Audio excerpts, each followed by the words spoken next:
सभी मित्रों और स्नेहीजनों को नमस्कार। साथियों, आप सभी को महानवमी की ढेर सारी शुभकामनाएं एवं बधाइयाँ। आज मैं जो भी लोग यूटीटी और सीटीटी या यूपीटीटी या किसी भी स्टेट की टीटी की प्रिपरेशन कर रहे हैं, उनके लिए एसडीपी का एक इम्पोर्टेंट कंसेप्ट लेकर आया हूँ। टाइप्स ऑफ थिंकिंग, चिंतन के प्रकार।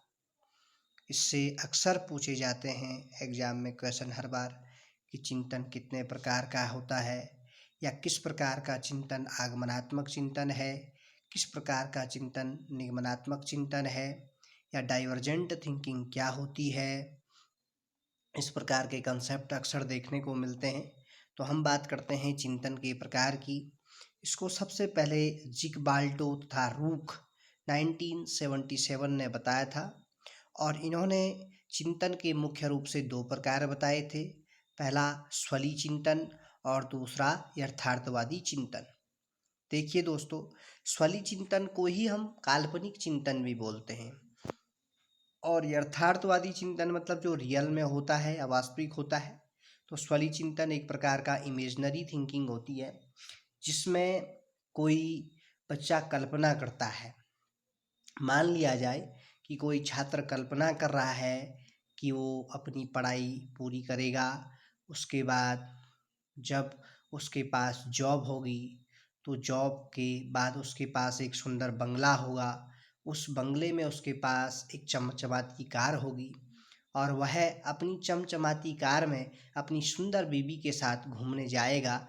तो ये एक प्रकार का स्वली चिंतन का उदाहरण है। जबकि यथार्थवादी चिंतन जो वास्तविक पे जो घटना घटती है, मान लिया जाए कोई बच्चा है या स्टूडेंट है, उसकी पढ़ाई पूरी हो जाती है, उसके पास अब जॉब भी है, उसके पास सुंदर बंगला भी है, उसके पास चमचमाती कार भी है, और वह अपनी चमचमाती कार में अपनी सुंदर बीवी के साथ घूमने जा रहा है।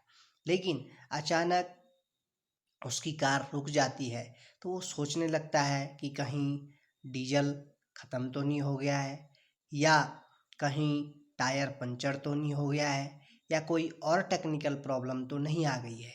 तो जो वास्तव में जो घटनाएं घटती हैं वो स्वली यथार्थवादी चिंतन होगा, लेकिन जहाँ पे कल्पना की जाती है वह स्वली चिंतन का उदाहरण होगा। तो स्वली चिंतन वैसे चिंतन को कहा जाता है जिसमें व्यक्ति अपनी काल्पनिक विचारों और इच्छाओं को अभिव्यक्त करता है। जैसे स्वप्न देखना, स्वप्न चित्र तथा अभिलाषा। ये मैंने आपको एग्जाम्पल बता दिया है इसका। इस तरह के चिंतन की यह विशेषता होती है कि इससे किसी समस्या का समाधान नहीं हो पाता है, क्योंकि समस्या का समाधान रियल होगा, वास्तव में होगा। चिंतन करने से, कल्पना करने से, यानी कि स्वली चिंतन या काल्पनिक चिंतन करने से समस्या का समाधान नहीं होगा। और यथार्थवादी यानी कि जहाँ पे समस्या का समाधान होता है और वास्तविकता से समस्या का समाधान कोई व्यक्ति कर पाता है। तो जो मैंने बोला कि अचानक गाड़ी रुक गई तो कई तरह के उसके विचार मन में आते हैं कि कार में कोई टेक्निकल प्रॉब्लम तो नहीं आ गई, कहीं इंजन खराब तो नहीं हो गया, टायर तो नहीं कट गया। तो इस प्रकार के चिंतन को हम यथार्थवादी चिंतन कहते हैं, जिसका संबंध वास्तविकता से होता है और जो रियल में जो घटना घटती है। अब हम बात करेंगे यथार्थवादी चिंतन के प्रकार। स्वली चिंतन तो काल्पनिक चिंतन हो गया। अब यथार्थवादी चिंतन मुख्य रूप से तीन प्रकार का होता है। पहला अभिसारी चिंतन, दूसरा सृजनात्मक चिंतन, तीसरा आलोचनात्मक चिंतन। पहला अभिसारी चिंतन, अभि मतलब कन्वर्जेंट थिंकिंग। दूसरा सृजनात्मक चिंतन यानी कि क्रिएटिव थिंकिंग, क्रिएटिव को ही हम बोलते हैं डाइवर्जेंट थिंकिंग। और तीसरा है आपका आलोचनात्मक चिंतन, क्रिटिकल थिंकिंग।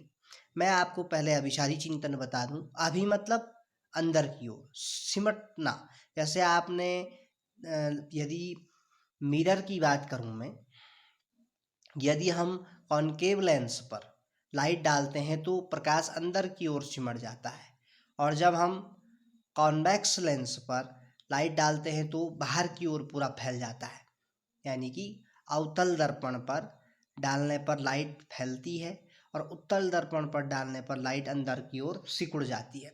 तो अभी मतलब सिकुड़ना, जहाँ पे हमारी सोच सीमित होती है, सीमित दायरा हमारी चिंतन का होता है, वह अभिसारी चिंतन होता है।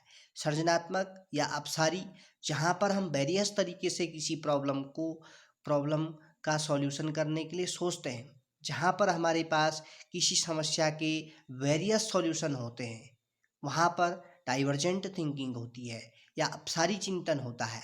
आलोचनात्मक यानी कि क्रिटिकल, जहाँ पर हम किसी समस्या के समाधान के लिए दोनों तरीके से सोचते हैं, उसके हम डोमेन दोनों डोमेन देखते हैं, यानी कि एडवांटेज भी देखते हैं, डिसएडवांटेज भी देखते हैं।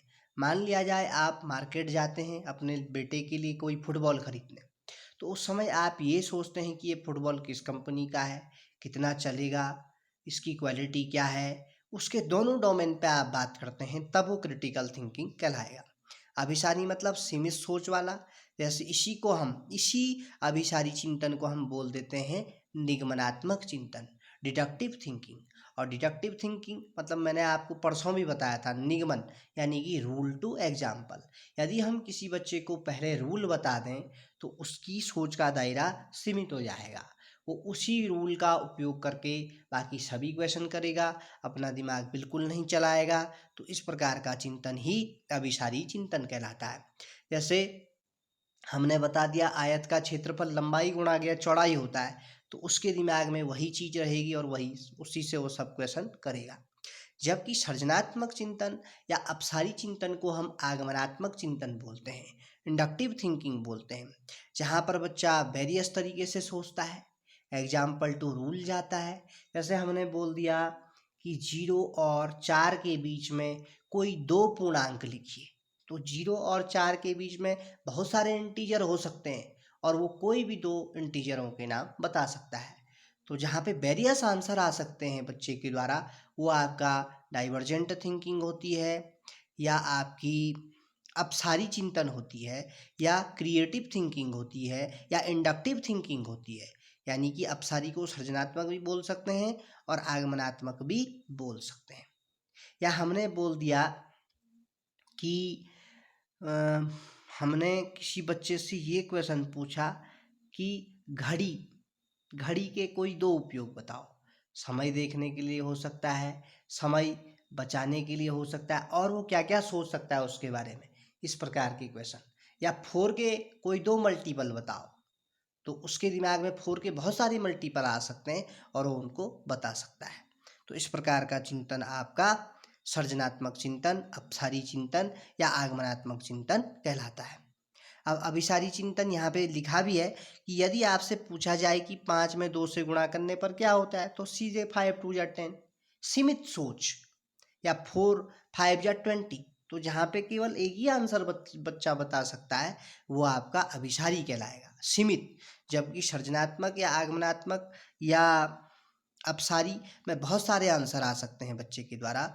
कि यदि किसी व्यक्ति से कलम का एक्स्ट्रा ऑर्डिनरी यूज पूछा जाए कि कलम के और असाधारण उपयोग क्या हो सकते हैं, तो बच्चा चिंतन करेगा और उसके दिमाग में वेरियस आंसर आएंगे और वो विभिन्न चीज़ों को बता सकता है।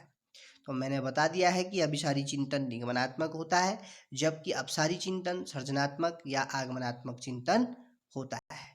तो आज की क्लास में हमने पढ़ा कि स्वली चिंतन, काल्पनिक चिंतन, और यथार्थवादी चिंतन यानी कि वास्तविक चिंतन होता है। और यथार्थवादी चिंतन के 3 प्रकार होते हैं, जो हमने यहाँ पे भी बात की: अभिसारी चिंतन, सृजनात्मक चिंतन और आलोचनात्मक चिंतन। कल की क्लास में मैं आपको लेकर आने वाला हूँ ईवीएस के कुछ इम्पोर्टेंट फैक्ट।